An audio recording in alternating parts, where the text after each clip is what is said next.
सभी साथियों को नमस्कार। साथियों, ज़्यादातर जो बच्चों के का जो प्रश्न है वो यही है कि सर नेट का एग्ज़ाम नेक्स्ट एग्ज़ाम कब तक होगा? जो हमारा दिसंबर 2022 का जो एग्ज़ाम है वो कब होगा? क्या जून 2023 और दिसंबर 2022 के एग्ज़ाम मर्ज होंगे? तो आज हम इस पर थोड़ा विस्तार से बातचीत करेंगे।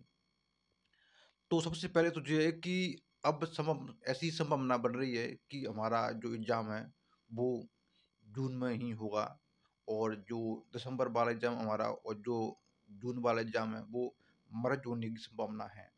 ऐसा इसलिए है कि यदि एनटीए को दिसंबर वाली शिफ्ट का एग्ज़ाम अलग से लेना होता तो वो अब तक कोई न कोई नोटिस निकाल देता। तो आपने देखा होगा कि हमारा जो रिज़ल्ट है वो लगभग 5 नवंबर को आया था।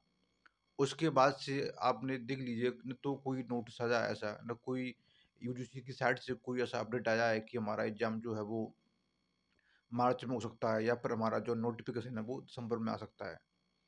यदि वो इस सप्ताह में भी नोटिफ़िकेशन निकाल देते हैं, तब भी उसकी एक अपनी प्रक्रिया होती है, उसको उसकी एक कमेटी होती है, मीटिंग्स होती हैं, उसके बाद वो कब कौन-सा एग्ज़ाम लेना है, तो इसकी एक बड़ी लंबी प्रक्रिया होती है। तो अब यदि वो निकाल भी दें नोटिफ़िकेशन तो मार्च में भी एग्ज़ाम कराना बड़ा मुश्किल हो जाएगा।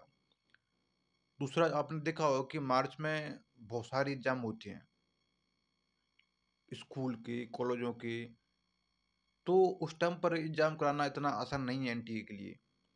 तो अब एनटीए का यही सोचना है कि अब जो है, वो सीधा एग्ज़ाम जून में कराएगी। उसकी जगह उसके बाद फिर जो है साइकिल वो सही से रेगुलर चलने लगेगा। क्योंकि फिर जैसे कि जून में एग्ज़ाम हो जाएगा तो फिर हमारा जो दिसंबर में एग्ज़ाम होगा 2023 का, वो फिर सही टाइम पर ले लेंगे।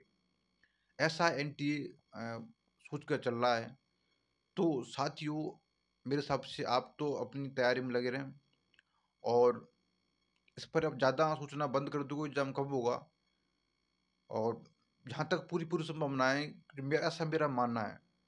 जैसे मैंने एनटीए में वहाँ कॉल की, मैंने बात की, तो वहाँ पर उनका यही जवाब होता है कि आप एनटीए की साइट है उसको आप चेक करते रहें। ऐसा कोई अभी अपडेट नहीं आया है एग्ज़ाम से संबंधित। तो यदि एनटीए या यूजीसी को जो एग्ज़ाम लेना होता तो वो कोई न कोई अपडेट दे देते। लेकिन अब ऐसी पूरी पॉसिबिलिटी है कि अब एग्ज़ाम जो हमारा मर्ज होगा और दिसंबर 2022 और जून 2023 का साइकिल एक साथ ही होंगे। तो दूसरा आपने देखा होगा कि इस बार तो जो हमारे ई सर्टिफ़िकेट हैं और जो फेलोशिप लिस्ट आती है, जो यूजीसी जारी करता है, जो माइनॉरिटी बच्चे हैं, जो एससी, ओबीसी के बच्चे हैं, उनकी भी मतलब लिस्ट नहीं आई है अभी तक। ई सर्टिफ़िकेट अभी तक आए नहीं है। वैसे ई सर्टिफ़िकेट आपने देखा होगा कि रिजल्ट की लगभग 15 से 20 दिन बाद आ जाती हैं। तो कहीं न कहीं लग रहा है कि एनटीए भी थोड़ा इसमें अब डिले कर रहा है। तो एग्ज़ाम हमारा अब पूरी संभावना है मेरे हिसाब से कि जून में ही होगा। और जो नए बच्चे हैं जो तैयारी कर रहे हैं, तो उनके लिए मैं यही कहना चाहूँगा कि आपके लिए टाइम काफ़ी है, लगभग 6 महीने का पूरा टाइम मिल जाएगा।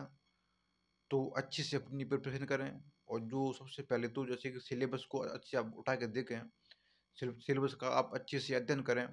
उसके बाद आप जो प्रीवियस के पेपर हैं, खासकर जो इस साल हुए हैं, उनको आप अच्छे से देखें। क्योंकि इस बार जो है काफ़ी जो पेपर सेकंड या पेपर फर्स्ट है, उसमें चेंजेज़ हमें देखने को मिले हैं। जैसा कि पेपर फर्स्ट में इस बार जो प्रश्न है वो उनका लेवल और प्रश्न का लेवल अलग ही है एकदम, क्योंकि वो प्रश्न एक प्रैक्टिकल प्रश्न पूछे गए हैं। किताबों से प्रश्न बहुत कम आए हैं, प्रीवियस के पेपर बहुत कम आए हैं, इस बार क्वेश्चन बहुत कम आए हैं। पेपर्स बात करें सेकंड की तो उसमें भी बिल्कुल यही हाल है। पेपर मतलब सेकंड में प्रश्नों का लेवल भी टफ हो गया है पहले की तुलना में। दूसरा, किताबों से बहुत कम प्रश्न है, प्रैक्टिकल क्वेश्चन ज़्यादा आ रहे हैं आजकल। तो आपको थोड़ा अ, उसको देखकर आपको पढ़ाई करना पड़ेगा कि प्रश्न किस तरह से एनटीए पूछ रहा है अब। तो इस तरह से आप अपनी पढ़ाई करते हो तो आपको ज़रूर फ़ायदा होगा। तो साथियों, आज वीडियो में इतना ही। धन्यवाद।